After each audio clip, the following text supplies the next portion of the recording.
Somo la Injili takatifu ilivyoandikwa na Yohane.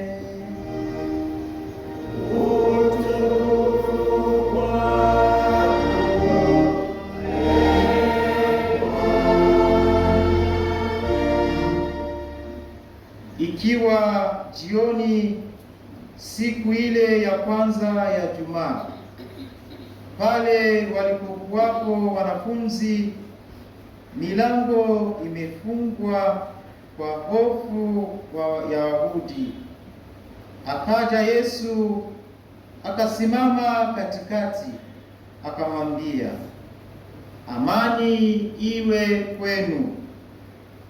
Naye akiisha kusema hayo, akaonyesha mikono yake na ubavu wake. Basi wale wanafunzi wakafurahi walipomwona Bwana. Basi Yesu akamwambia tena, amani iwe kwenu. Kama Baba alivyonituma mimi nami nawapeleka ninyi. Naye akiisha kusema hayo, akawavuvia, akawaambia, pokeeni Roho Mtakatifu. Wowote mtakaowaondolea dhambi wameondolewa, na wowote mtakaowafungia dhambi wamefungiwa. Walakini mmoja wa wale teneshara, Tomaso aitwaye Pacha, hakuwapo pamoja nao alipokuja Yesu. Basi wanafunzi wengine wakamwambia, tumemwona Bwana.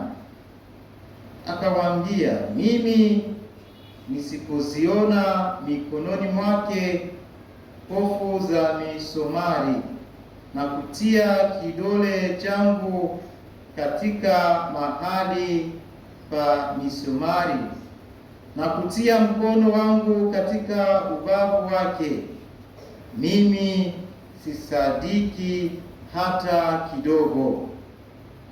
Basi baada ya siku 8 wanafunzi wake walikuwamo ndani tena, na Tomaso pamoja nao. Akaja Yesu na milango imefungwa, akasimama katikati, akasema, amani iwe kwenu.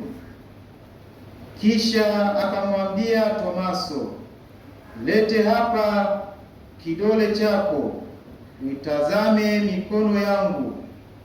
Lete na mkono wako, utie ubavuni mwangu. Wala usiwe asiamini, bali aaminie. Tomaso akajibu akamwambia, Bwana wangu na Mungu wangu. Yesu akamwambia, wewe kwa kuwa umeniona umesadiki. Waheri wale wasiona wakasadiki.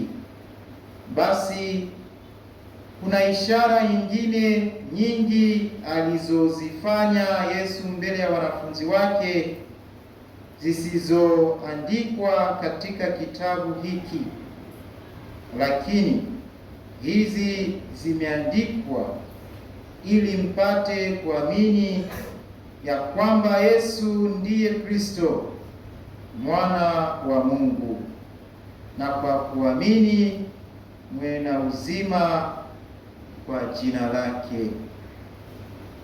Neno la